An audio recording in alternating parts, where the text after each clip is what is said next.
Thank you for watching and listening to a new edition of the East West Football Podcast. I am Fidel Barraza. Alongside with me, like always, Jerry Martinez, and joining us today, Walter Stringer. How you guys doing? Woo! Saturday, man. I mean, man, it's kind of like what is it? The official fifth day or sixth day of free agency technically.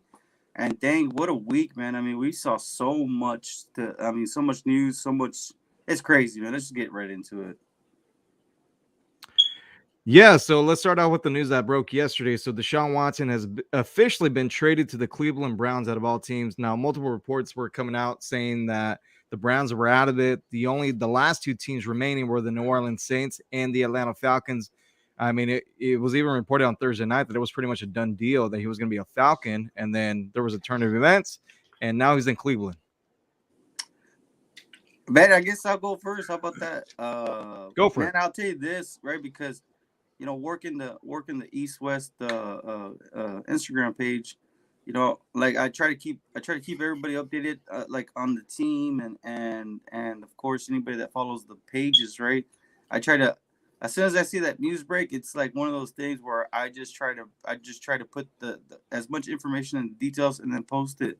And when that came across my screen, I was like, wait a minute, am I reading this right? Like, I don't understand the tweet that just came in, because the tweet that came in was from Ian Rappaport. He put on there that Deshaun Watson had waived his no trade clause for the Cleveland Browns, when we had already heard that, you know what I'm saying, that multiple sources, credible sources, had said that he was going to be joining he was going to be joining the Falcons, and that he was going to make the decision over the weekend. But then that news just kind of came in. I just didn't know what to do. I was like, dude, technically this means that he's a Brown. Like, he's a Brown. And I started shaking because I was like, do I post this, right? Because I don't want to post any information that's not, credible, or it's not the right stuff, right? And so when I saw that, I was just like, I was in shock. I was like, what is going on here? This is crazy.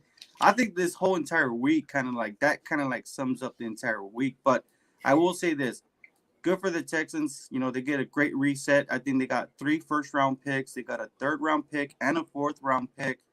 And they gave the Browns Deshaun Watson a fifth. So I think that the Texans, it's kind of weird, right? It's a full circle, because I think the only way the Texans were able to get Deshaun Watson to begin with was trading with the Browns to leapfrog, right? So it's kind of crazy when you look at it. The Browns gave up a lot, but the Browns have done a good job as far as building that team through the trenches, right? They got key pieces on key parts. But I will say this: that's a big contract they gave him, and I think that's the deal breaker right there, was the contract itself.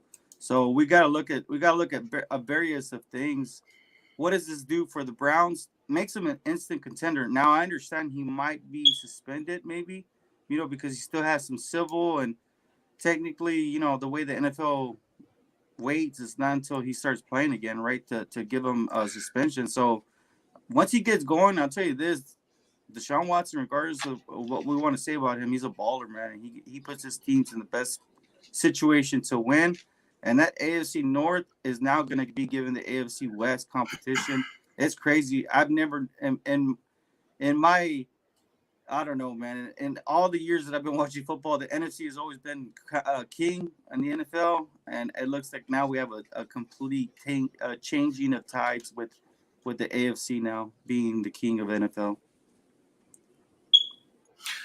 Yeah, Jerry, piggyback off of that. When the news first broke, I wasn't surprised because it made sense. Over the previous few days, it made sense. Atlanta never really made sense to me. I felt going back home to play probably did have a small factor into it for him, but at the end of the day, winning is the reason why, a lack thereof is the reason why he wanted out of Houston. Plus, there was a bare roster. There was no one there by the time it was time for him to leave. So when you look at Cleveland, Cleveland just made the most sense. And Cleveland could afford to give him the money they gave him because he was the final piece. You have an elite offensive line. You have an elite running game. You have a very young, borderline elite defense that just got even better this offseason with them bringing in Taven Bryan, who helps out the middle of that defensive line a lot. Chase Winovich, they got him in the trade from New England. And, of course, Amari Cooper. You know, they don't have much now. You know, they had to give up a lot in order to bring in Deshaun. But they can find guys to go out there and catch the football, that's for sure. When you have an elite quarterback, you have a guy like Amari Cooper out there also. So, like I said, at the end of the day, it made sense. Cleveland made sense, period, more than Pittsburgh, more than Atlanta for sure. Who else was really in the running for it? The Saints. The Saints, they're pretty much in cap hell right now, and they don't have enough really to win around him. So Cleveland made sense because Cleveland had the ability to really make him that final piece. They could pay him because he was the final piece. And if you look at Cleveland on paper, you can make the argument that that's pretty much the best team in football right now on paper, outside of maybe adding a couple wide receivers here and there. But Amari Cooper, Deshaun Watson, Nick Chubb, Kareem Hunt, an elite offensive line, Myles Garrett, Denzel Ward, John Johnson in the secondary. Let's be for real. Like you can match that roster up against anybody right now. Yeah, and then now they have a situation where they still have another starting quarterback on that roster in Baker Mayfield. So reports, I mean, look, they've been going back and forth all week. I believe it was Thursday. The report came out that says that Cleveland was out of the running, that they were no longer interested in working with the Browns in a trade. Baker Mayfield, he wrote an Instagram post pretty much saying, hey, it's been nice, Cleveland. Thank you for everything. And now this happens. So Baker Mayfield, he's already demanded a trade. And reports are indicating that the preferred destination for Baker Mayfield is Indianapolis. Now, if that's going to happen, we don't know. But one thing we do know for sure is that he's not going to be on that roster next year. Man, I think it's good, right? Because I think that with Baker, he still has that fiery edge to him. He's always been he's been one of the better competitors in college football history, and he's tried to translate that in the NFL. And I mean, it's just his moxie, man. He just rubs people the wrong way, right? And I mean, last year or last season, he tried, playing through the pain, and he didn't look good. It's hard. It's hard, especially, it's a contract year. You want to be able to make the most. Hey, Memorial Drive, what's up, man? Much love, brother. It's been a while. But, yeah, man, real quick, $230 million, got fully guaranteed. That should have been the deal breaker. And Baker Mayfield to the Colts. Back to kind of what I was saying. I think that when you look at it, I think that the Colts, they're inside a dome. I think that when we look at that, what is it, the AFC South division, that thing is up for grabs almost, man. The Titans, they look kind of like iffy at times. Sometimes they look dominant, but then there's sometimes we just don't know what we're going to get out of the Titans. So right. The Colts, they've built up that defense, and they have a pretty good offensive line. They got Jonathan Taylor. They got Michael Pittman. Some promising young players, and I think that when we look around of the teams that are needy right now, quarterbacks, I mean, we just said some of them. Saints is most notable. Seahawks have been linked to his name as well. I think the only thing that's really holding up the Colts is that they don't really have a draft pick until what is it, third round, I think. So this season. So yeah, I they think gave it for Carson, I believe, last year. Yeah. So I'm just saying, I don't even think they have a second round pick either. So when we look at that could be what's holding up that news from breaking anytime soon, which I expect it to break. But I think that this would be a great place for Baker to kind of get back into, finding who Baker is. I mean, man, I don't know if you know this, but OU is making a statue right outside their stadium of Baker Mayfield. You know what I mean? So he's not Johnny Manziel. So it's just that I don't know why people want to put that stigma on him, but yeah. I think that if anything, he'll make that Colts team edgier and a little bit better. I mean, he has a strong arm still, and he can get the ball down to his playmakers. Yeah. So look, Deshaun Watson still has 22 pending civil cases against him, right? So he's probably going to receive some kind of punishment from the NFL. It might be 4 games, might be 8 games. Well, now he does have a new backup, and that's going to be Jacoby Brissett. He's agreed to a 1-year deal with the Cleveland Browns. Now, So Baker is going to be on the move. Now, the other team that was infected in all this was the Atlanta Falcons, because now you got a situation where you got Matt Ryan still there. He feels disrespected because they actually rolled out a red carpet when Deshaun Watson went. And you had, famous people in Atlanta. Quavo from Migos was there pressing him. Hey, come back home. There was different artists that were there.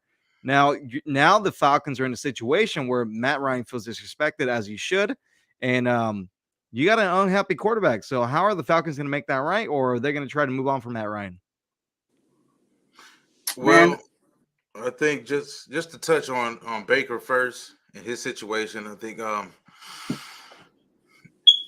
he got when you're either on one side of the room when it comes to it with Baker. Either you feel like he got a raw deal, or you feel like he was always a jerk. I never liked him, so he's getting his comeuppance, and I'm just going to pile on him. I think since he came out of Oklahoma, he cleaned up his act, a lot of the antics he had going on, things about his personality. He represented the city the best he could.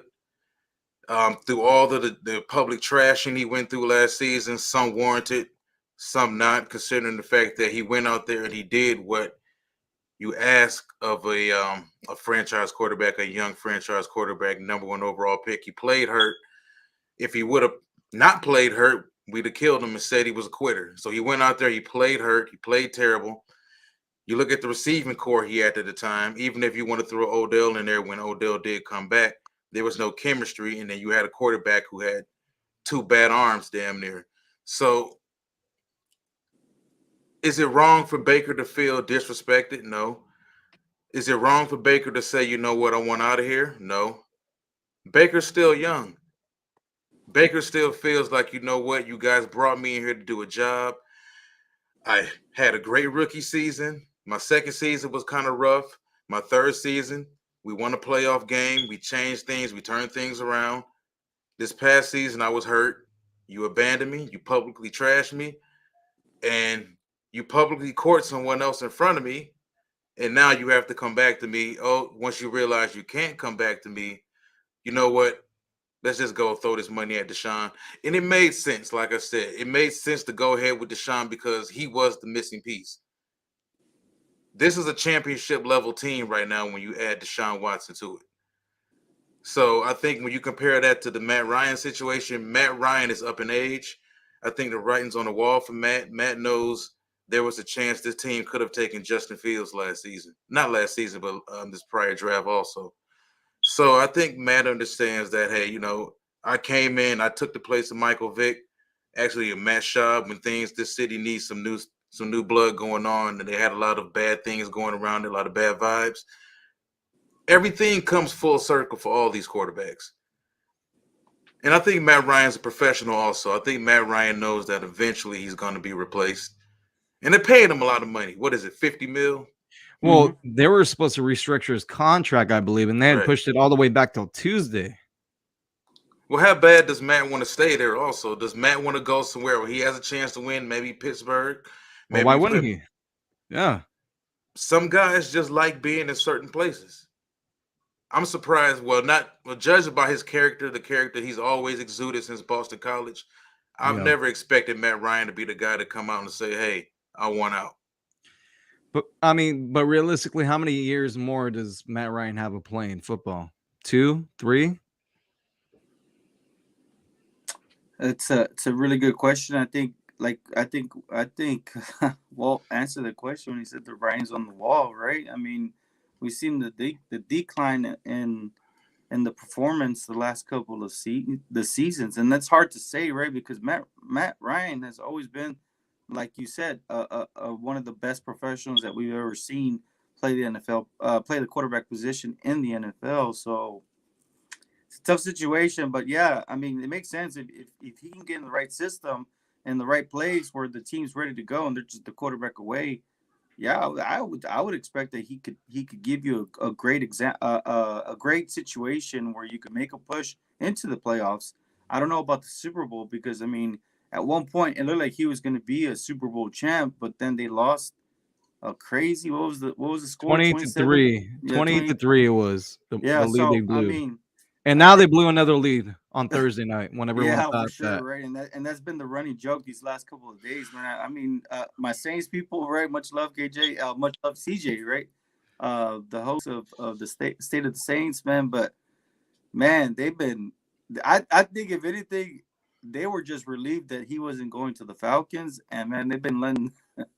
They've been letting the Falcons. They've been letting the Falcons community, the Rise Up community. They've been making it known, right, that they blew another lead. So yeah, I think with Matt Ryan though, I think many teams know what they're getting with him. Is he's kind of still that old. He's still kind of considered that old style, old fashioned kind of quarterback. He doesn't offer you much, and you know what I mean. If you need somebody that can escape the pocket, he's really not going to be able to give you much, right? He's still that old school kind Right. of quarterback, and right now you just kind of look at the landscape as where would he fit in, and that's kind of hard, you know what I mean? Because what we've seen, what these teams are expecting out of their quarterbacks. I mean, obviously we look at Seattle. Who did they have before? They had Russell Wilson. Russell Wilson still had some legs, and he could get out of the pocket, make some magic make some magic happen down the field with his legs because of his legs. You know, you look at the Saints situation. It's kind of hard, man. I doubt that they will trade in the division, and I'm pretty sure it would cost a lot of money to make that happen. And then, of course, the Colts, which makes a lot of sense also, right? The Colts, because it's in a dome. We saw kind of Phillip Rivers, what he did, but I'm pretty sure the Colts kind of have their eyes on Baker. So I think, if anything, Matt Ryan's going to take this and just kind of like, he's just going to finish off the whatever he has left. And when it's time for him to call it up, call it quits. He's going to, hang up the cleats very professionally. I think, if anything, he's just going to go about his business and just continue being the quarterback of the Falcons with no problems. Now let's look at things on the way of the Saints' perspective. So they felt they had a pretty good chance to land Deshaun Watson, right? So now they go to Plan B. More than likely, they're going to re-sign Jameis Winston. What do you guys think of that? It makes sense to me. It makes sense. I mean, I don't know. I don't know if he completely won the team over, but you had a team that was playing with him and playing for him. So I think, if anything, it's from what I've seen with the coaching staff changes, right? I've not been following the Saints closely, but with my peeps that are Saints guys, they've told me that they tried to keep this team together, coaching staff, players. They try to keep it together to continue running the same system. If that's the case, then hey, I think that this is a smart pickup because obviously Jameson already started learning the offense a season ago. So just pick up where you're at. I think that there's some quarterbacks that maybe you can probably groom. You don't have to, you could draft them, and maybe in the first round, you don't have to start him, and you can just kind of groom him in. You know what I mean? I've been a big advocate for Desmond Ridder. I think that Desmond Ridder would actually be an actual great quarterback. He's formerly of the Cincinnati Bearcats. I mean, all he did was win. He had a great defense, and all he did was win. Now, when it came down to Alabama, they weren't able to seal the deal. But I mean, that's almost every collegiate team is having that problem with Alabama, right? Alabama just they just know how to finish. You know what I'm saying? They know how to finish off these teams. So I think that if you could pair something up like that, I think the Saints kind of put themselves in a great situation to, stay competitive because they have a good defense. They still have Alvin Kamara. I'm pretty sure they're expecting Michael Thomas to come back. You add Jameis Winston to the fold and have maybe a quarterback.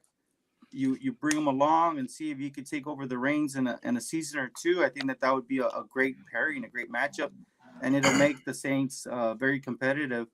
It's unfortunate that Tom Brady came back, right? Because if Tom Brady stayed retired, I think that division would have been up for grabs, right? It probably would have been like the NFC East, right? Where the Cowboys and the Washington Commanders, right? It's a weird.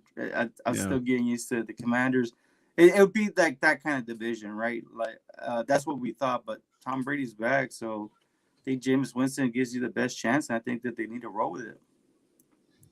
Yeah, I agree. I think That relationship works out for both parties, Jameis and the Saints.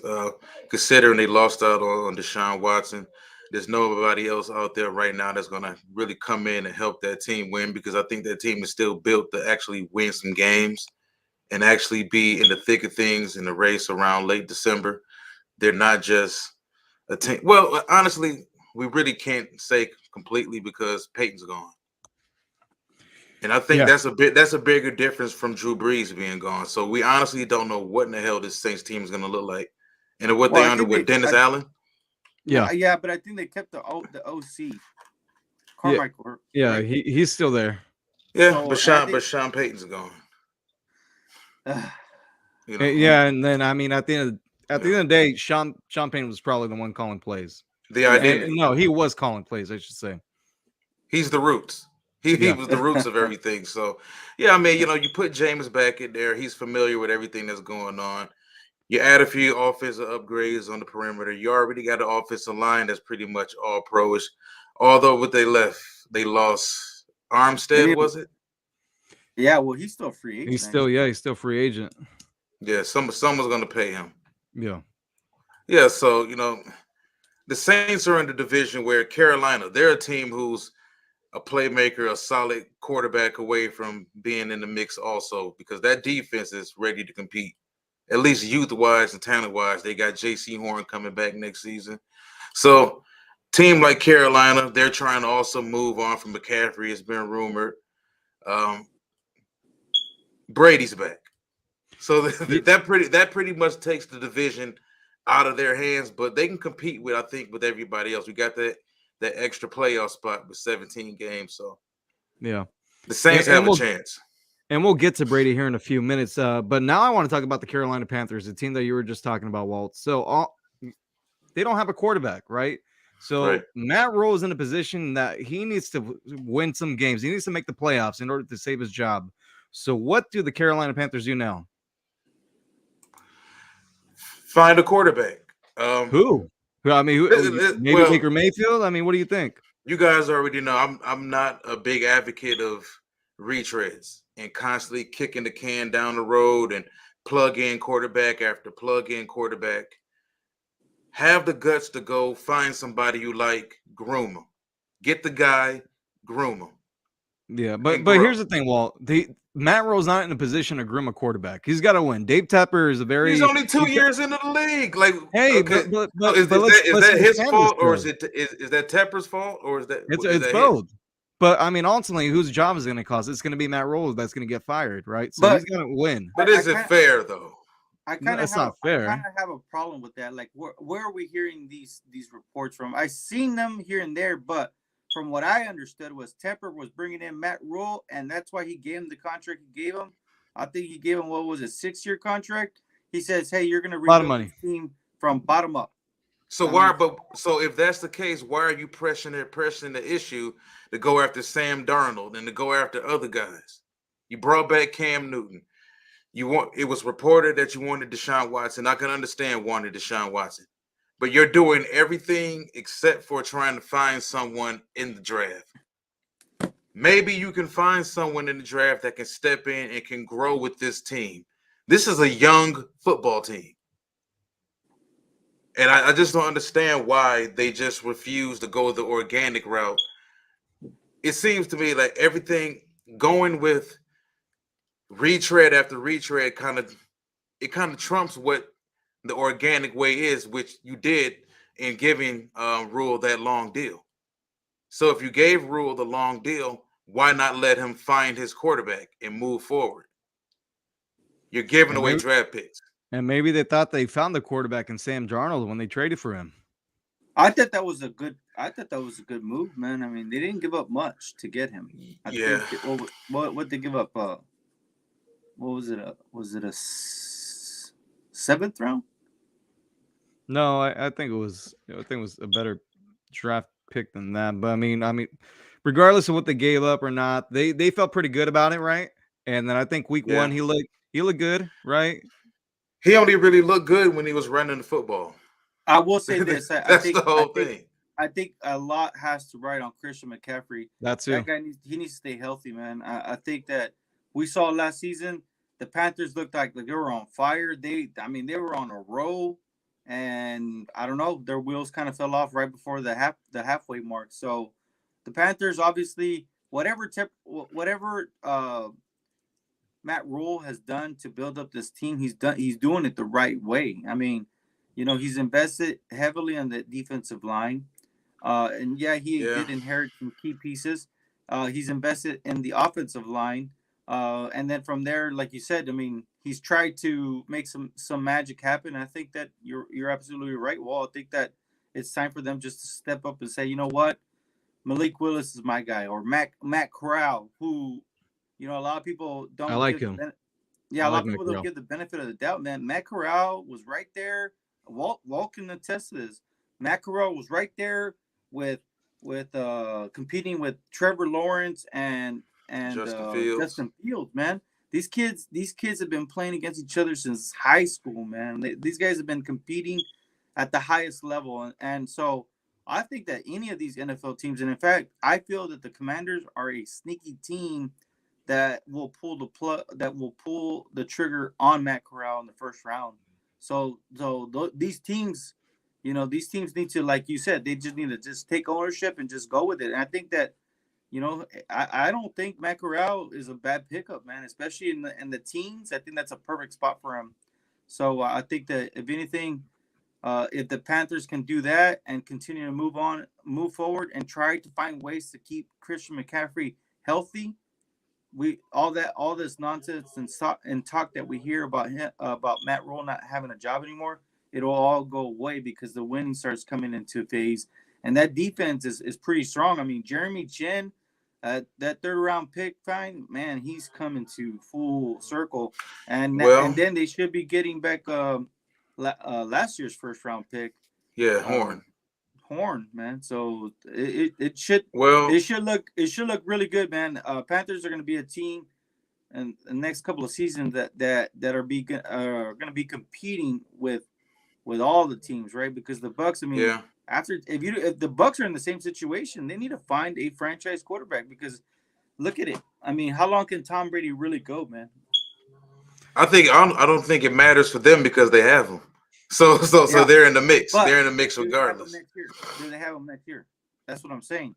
Because I'll tell you this: all these teams that are selling their draft capital away to bring in, let's say like a Deshaun Watson, they're creating the problems internally within themselves, because number one, they don't have those first round draft picks. Number two, look how much money they gave to Deshaun Watson. I'm giving you a great example, but you still got young players that need, contract extensions. Denzel Ward. Do you think the Browns are going to be able to keep a Denzel Ward? Maybe through a franchise tag, but I mean, honestly, you're going to be in that that dancing bear kind of act where you're not able to replace what you will be losing because you cannot afford it, because you're going to be in contract hell because of these players that you're bringing in. So I think that this is kind of like a blessing in disguise for the Panthers and for the Saints and for the Falcons, because these three teams have been, Panthers because they're not burning their draft capital. Saints because they're not getting deeper into cap hell, and the same thing with the Falcons, right? They're able to kind of get off of that cap hell and get back into a situation where they can bring in the player, re-sign their own players, or bring in a free agent that may be a key piece, right, that they need. Well, I think the Panthers are kind of in dangerous waters right now because they're not winning. So with every passing season, all that young talent is getting a year older. They're getting a year closer to you having to actually pay them, and that money coming off the books. They just paid Dante Jackson, which made sense. Dante Jackson has been a pretty solid player for them. They traded for Stephon Gilmore after taking J.C. Horn and number 8 overall this past season. I thought was kind of odd. They've got to pay Chin soon enough. I don't know if they're going to pay him as a linebacker, if they're going to pay him as a safety. On the defensive line, Derrick Brown. He's been pretty good. He took major leaps last season. He did. You're going to have to pay him. Like, there's guys along that front seven they have to pay too. So this is what happens when you build the team first and say you'll figure out the quarterback later, because with every passing season, you're burning years off of this young talent. So And they let's just re-signed DJ Moore. They gave him a big True. contract too. true. So let's say Carolina doesn't find their quarterback till 2023. By the time you get that guy, let's say he's 22 years old. By the time you get him, you're looking at probably having to strip that cupboard bare again and rebuild completely around him, because you can't afford to pay everybody. That's the whole thing. So Carolina needs to figure that position out and figure it out quick. Yeah, and let's just touch on Tom Brady unretiring last Sunday. So he's back for the Bucks. So he's been on the recruiting trail. He's trying to get players back. I mean, some players have moved on or retired, but Tom Brady is back. And the NFC South, and I think he just saw the landscape of the NFC. He was like, how can I not come back and compete for at least to get to a championship? I tried asking that question to Rick Bueller, and for those that don't know, and we'll share the link to the YouTube. We have Rick Bueller from FS1.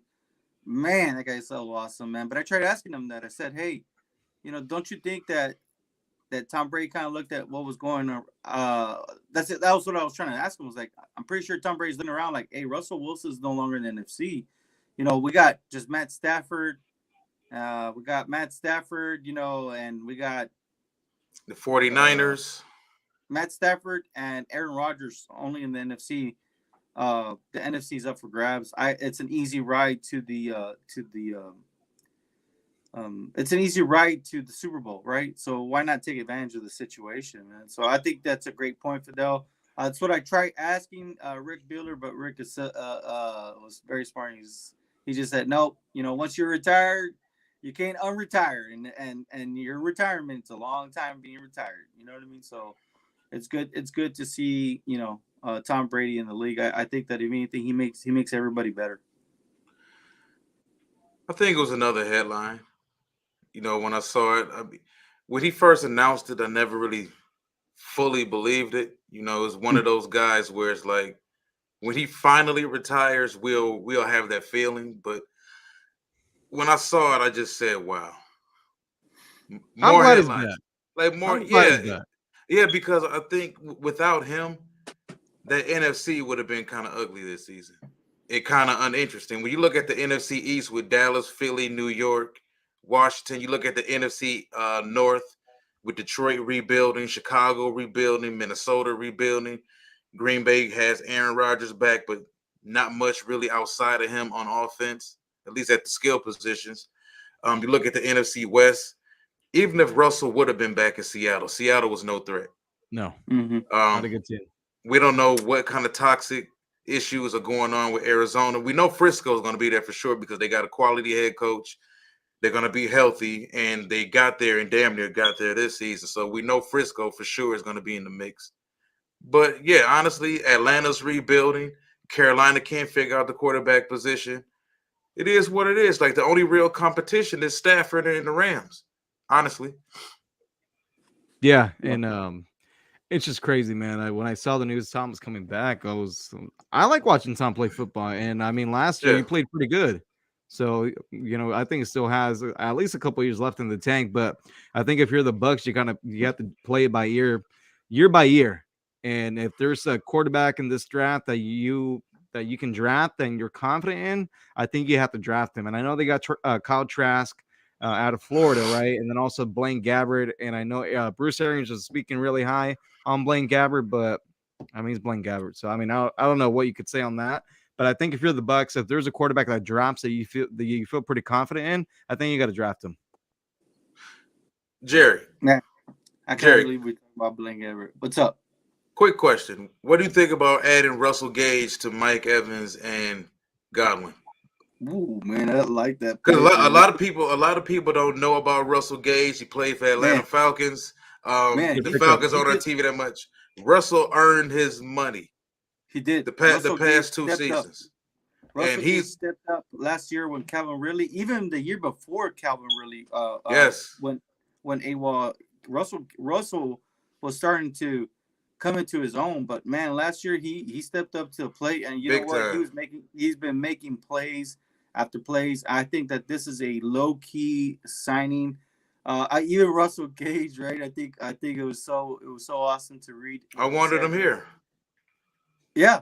He said that Tom Brady called them to recruit him, and I was like, wow, that's awesome. When the GOAT sees that and he calls you, you better sign, man, because that means that the GOAT's gonna find a way to get you the ball. So, and then it's good, right? Because they still were able to keep Chris Godwin, and they still have Mike Evans. You know, I know they lost OJ Howard, Mike but man, Easy. I mean, OJ Howard hasn't really done much for you. I know they have Scotty Miller, but Scotty Miller he's kind of one of those. Look, when you look at the landscape, Russell Gage is going to give you that outside factor that you need to allow Chris Godwin to work in the slot and Mike Evans to be, you know what I'm saying, your big body guy. So I think that Russell Gage is just going to add that little element that is just going to make this offense a little bit more potent than what it already is. Yeah, great pickup for the Bucs for sure. Yeah, for sure. All right, so let's go backwards. Let's talk about Thursday. There was a big trade that happened on Thursday. I don't know if you guys heard of it. Man, I was saying I'm not a big cusser, but I was like, what the is going on here with this one, man? So for those of you watching and hearing us, if you don't know, probably the number one receiver in football was traded to the Las Vegas Raiders. Now, this came to a lot of people as a shock, including myself, because there was rumors, going around that, that he was going to stay there with Aaron. Packers were going to pay him. Earlier in the week, they had offered Davante a contract. He declined it. He bought a home in Las Vegas. I believe it was last week. There was a lot of things moving around, but ultimately the Raiders get a steal. They only sent over a first and a second round draft pick to get Davante Adams, and now Derek Carr and Davante Adams are reunited in Las Vegas. Well, hold on real quick, because Walt, you weren't there, but it was kind of cool, right? Because it was me, Fidel, and Kendall. We were just kind of like, wow, man, I can't believe this. This is crazy. Who was to think? We thought that Davante was Aaron's boy, Aaron was Davante's boy. You know what I'm saying? Like, we thought that was what was going on. And Kendall tells Fidel, man, I don't know, man. I'm getting Javon Walker vibes. Javon Walker vibes. I was like, oh. And then he tries to bring up Jordy Nelson. Really? Yeah, and then he brings up Jordy Nelson. I was like, man, why you do that to Fidel, man? Let him shine, man. I mean, look, we got Davante Adams, who has a very unique chemistry with Derek Carr, even in the Fresno, right? The Fresno days in college, and they were doing what Davante Adams and Aaron Rodgers have been doing, right? Connecting and I mean, Davante's 29 years old, so he still has a good to the age of 32. He's still pretty damn good. Yeah, he gets like he's a blue chip prospect right now still, and he has 4 years left. 4 years of dominance completely left, because his game is it's superior route running that literally he'll lock up anybody's legs on them, whoever tries to cover him, and he'll get open. And there, that's where that.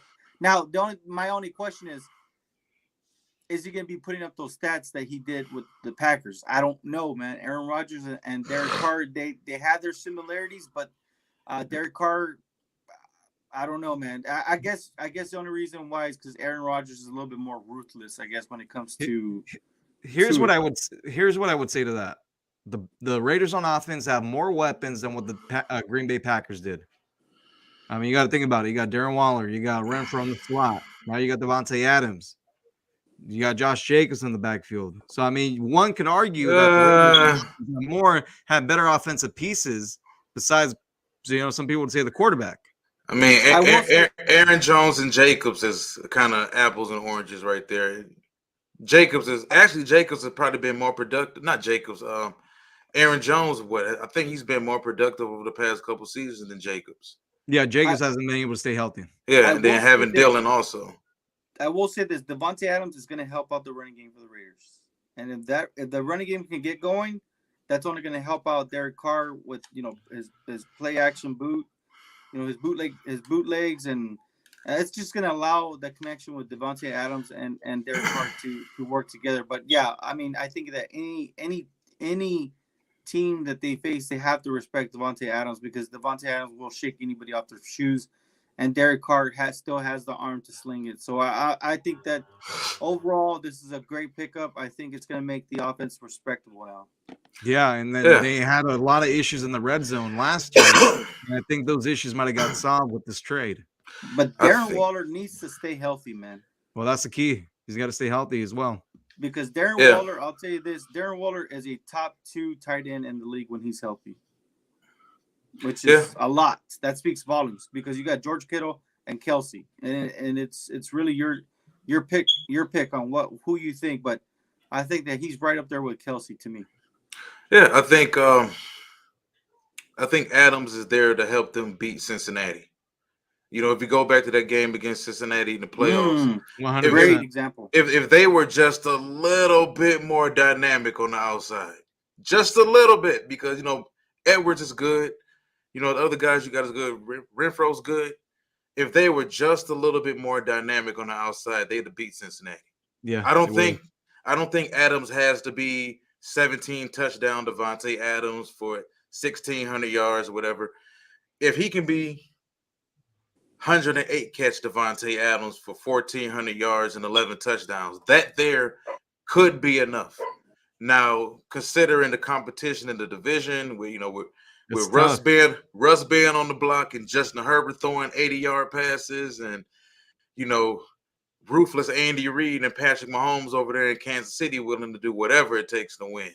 So the Raiders knew they had to get more dynamic, and they're not done.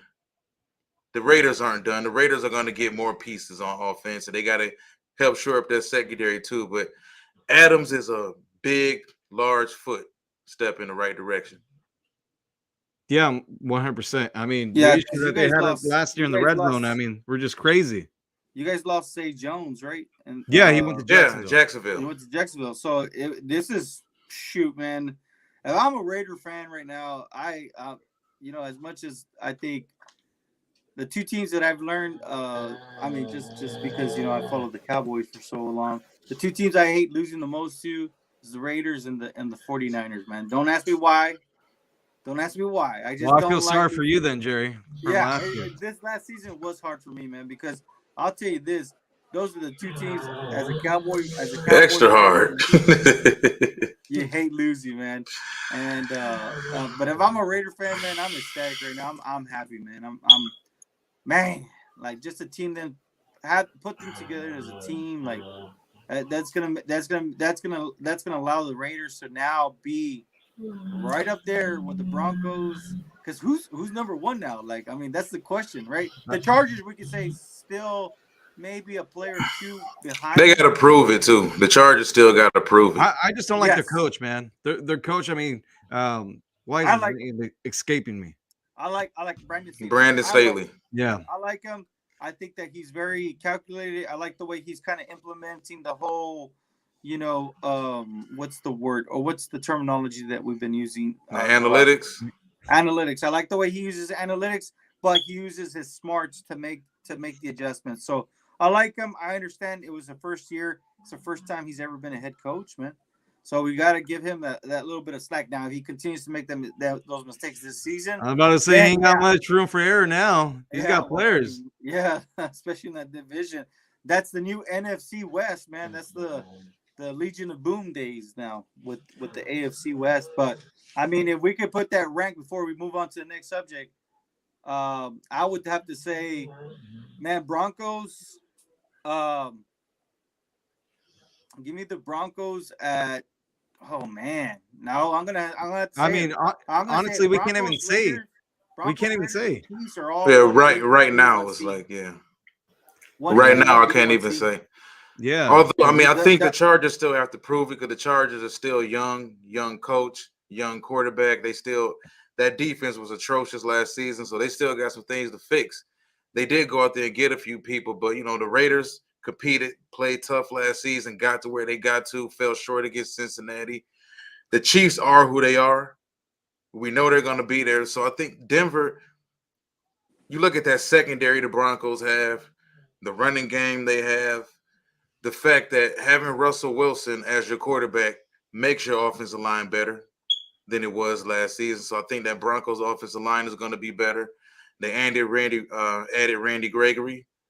They're going to add some more pieces, I believe, within that front seven. I think Denver has to be there, right there, considered right at the top. Man, I'll tell you this: if the Raiders could just get a dominant defensive tackle right in the middle, man, that can just generate the right pressure. Wow, you know what else? With Max Crosby and Chandler Jones. Well, you know what though? I'm gonna say this too. Jerry Jeudy gets open like nobody's business. So if Russell Wilson can consistently have an open guy to throw to, because I just found it crazy with the Seahawks that a guy as big and as fast, as athletic and agile as DK Metcalf can't get open. Like, he complains about getting the football and he's consistently not open.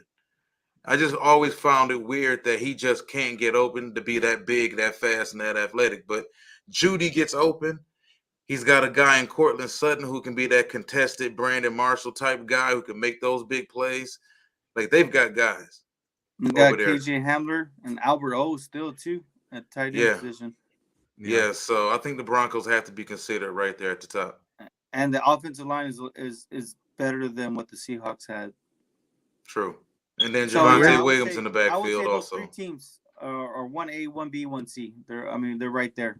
Yeah, I mean, honestly, I can't even put the teams in order right now just because we still, there's still free agents out there, the draft. I mean, a lot can happen to finalize these rosters. So, I mean, the AFC West though, next year, this season coming up, it's going to be very tough. And I mean, one can say that all these divisional games should be primetime television because I mean, they're all going to be good teams. Yeah. I mean, now you got and the way we started off with the show was the AFC North is just like wow now. I mean, aside with Pittsburgh Steelers, right? I mean, that's your quarterback right there, Walt. You know what I mean? Who? I'm kidding, man. I'm kidding. Man. He's not your quarterback. Yeah, I mean, you got Lamar Jackson back, and you got Joe Burrow and Deshaun Watson, and this is what the NFL wanted the product to eventually become, where every Sunday, every game is must-see TV. Yeah. At least in the AFC. Yeah, so look, we had a lot of news break this week in the last 11 days, so I'm just going to go through some of the signings, the trades, and the cuts that happened, and the players that switched teams. So let's go first with the traded. Deshaun Watson, of course, Devontae Adams, Russell Wilson, Carson Wentz, Amari Cooper, Khalil Mack, Yannick Ngakoue. I'm retired. Well, Tom Brady came back, right? So he's back on the Bucs, and he's a starting quarterback. And then cuts, Julio Jones. A lot of people were surprised that he was cut by the Tennessee Titans. Teams that are showing interest in Julio Jones's services, Tampa Bay Buccaneers, New England Patriots, and I think I saw the Buffalo Bills on there as well. Also, cuts, Bobby Wagner, of course. A lot of rumors of him going to Dallas, possibly the Broncos. We'll see. Fletcher Cox was cut, but he did get re-signed by the Eagles, I believe, this morning, if not yesterday. And then Von Miller going to the Buffalo Bills. Allen Robinson going to the Los Angeles Rams. Chandler Jones to the Raiders. J.C. Jackson to the Chargers. And they unloaded the Brinks truck to bring J.C. to L.A. Out of all those players that I mentioned, which one did surprise you the most? Man, all of them, right? But Von Miller, man, I think that's a lot of money. I think you got a 6-year deal, right? A lot of money for a man that's going to be, 33 years old? I mean, I hate to talk about a man and his age and his money, right? Because you don't want to talk about it. But I'm just saying he should be what every NFL player should try to mimic their career after, right? I mean, he built up his name with the Broncos. And eventually he won a Super Bowl with the Broncos. And then he got traded off to the Rams in the middle of the season.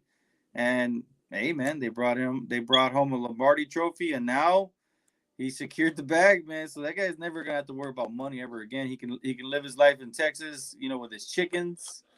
I mean, man, I just think that overall that was a big shocker. That's a lot of money to be issuing out to edge rushers right now. Aging edge rushers. Yeah, I agree. I was going to say the same thing about the Von Miller signing. I thought there were younger, probably cheaper directions Buffalo could have went in if they were looking to add an edge rusher. But, I mean, Buffalo, they're right there in the cups too. Yeah, they are. With Josh Allen. I'm pretty sure they're going to add a receiver in the draft, if not a couple in the draft, maybe in free agency. They help add a couple guys to the offensive line to shore up some things. Got Shaq Lawson over there, so Buffalo knows that they have their window. Their window isn't closing anywhere near close because Josh Allen is still a baby over there. But they're also realizing that we got to get some guys over here and we got to make sure we maximize this window that we have. And also bringing in O.J. Howard. You know, O.J., top 10 pick a few years ago by the Bucks, got kind of caught up in the log jam behind Cameron Brate. You know, once Tom got there, then it became all about doing what made Tom the most comfortable. They went out, they got Gronk. Can't knock it. They won the Super Bowl, but it also but kind of pushed down his development a lot more. So now I think OJ's in a situation where he's in Buffalo. Now you got to show it. You're fully rested. You didn't really play too many snaps over the past couple seasons, so he got his money. And I think Buffalo brought him in for a reason. Yeah. Yeah, I mean, to me, Allen Robinson going to the Los Angeles Rams. I mean, we OBJ still. Well, he hasn't re-signed with them, but it's expected that they're going to try to re-sign OBJ. But he's coming off a torn ACL. We don't know how long he's going to be out.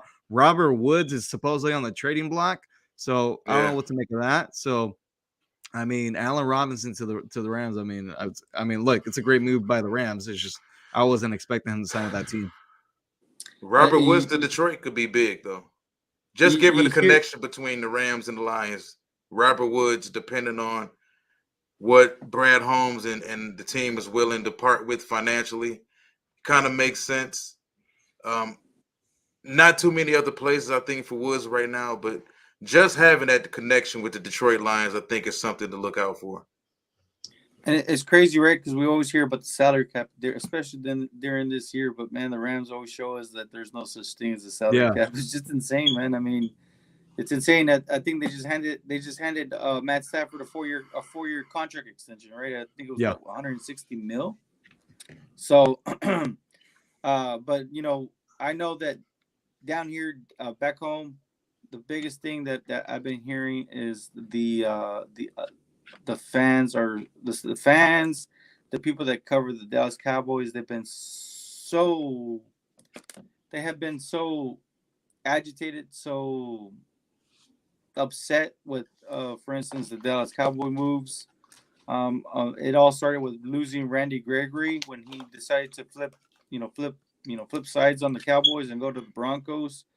And then from there, they traded Amari Cooper for a 5th-round pick, which it doesn't make sense when Devontae Adams is getting paid $28 million a year, and Amari Cooper's annual salary is $20 million. So that kind of sounds like it's a deal.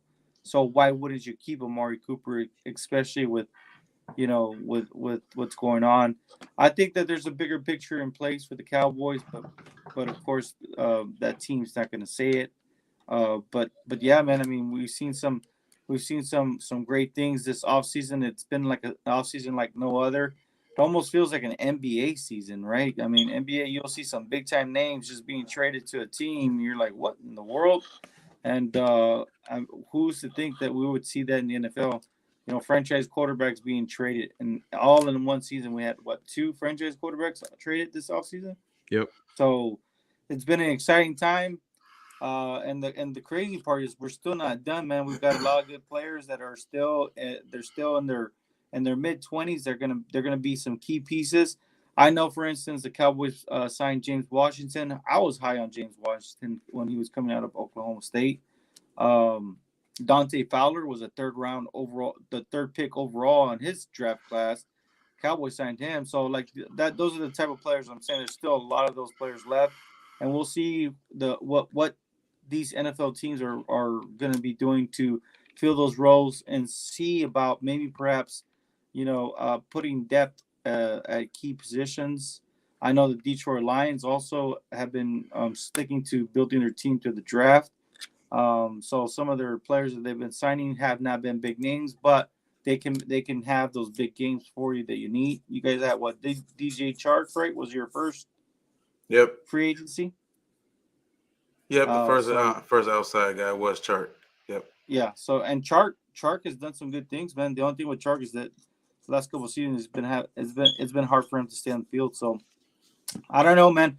Still got a lot of football left, and then right around the corner we got the scouting combine. I know Fidel's going to be out there actually. So if any of you are going to be in Vegas, make sure you stop by, meet up with Fidel.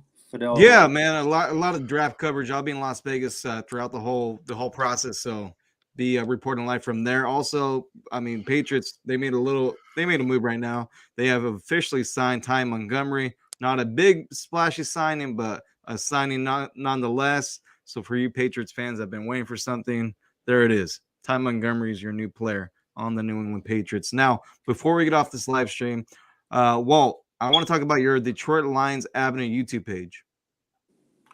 Yes. So for all your Detroit Lions football needs, all your questions, draft coverage, anything going on with the team just in general, you can always find me at Detroit Lions Avenue, exactly the way it's typed out, Detroit Lions Avenue on YouTube. All right. And again, look, free agency just barely started. There's a lot of still good players that are out there that are going to get signed. So expect to hear from us again next week. Thank you everyone out there for watching and listening. Take care. Have a great weekend. And we'll talk to you soon.